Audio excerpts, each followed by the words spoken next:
ایک صحابی کا پیغام آیا ان کی بیگم کا کہ وہ مر رہے ہیں لیکن کلمہ نہیں پڑھا جا رہا. تو آپ تیزی سے اس کے گھر گئے, دیکھا تو وہ بول رہے ہیں. ہم نے کہا کلمہ پڑھو, کہا جی نہیں پڑھا جاتا. ایسے بول رہے ہیں نہیں پڑھا جاتا. آپ نے پوچھا اس کے والدین میں کون زندہ ہے؟ کہا جی ماں زندہ ہے. آپ نے کہا بلاؤ, کہ ماں آ گئی. آپ نے کہا تم اس سے ناراض ہو؟ کہا جی ناراض ہوں. کیا ناراضگی ہے؟ کہ یا رسول اللہ بدتمیزی سے بولتا تھا, بس اور کوئی ناراضگی نہیں. بہت نیک بچہ ہے, تہجد بھی پڑھتا ہے, روزے بھی رکھتا ہے, قرآن بھی پڑھتا ہے. مجھ سے بولتا ہے تو سخت ہو کے بولتا, ریش ہو کے بولتا.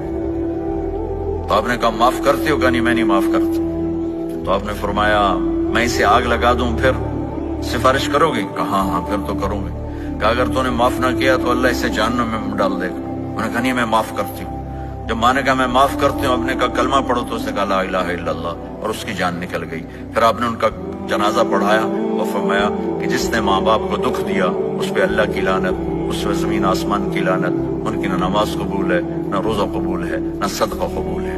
تو مجھے آپ اکثر نوجوان نظر آ رہے ہیں, آپ فیملیز والے ہیں, اپنے ماں باپ کو عزت دیں, اپنے ماں باپ کے پاؤں دھو کر پی, ان کی دعا لے لیں. وہ دعا آپ کو کہاں سے کہاں پہنچا دے گی.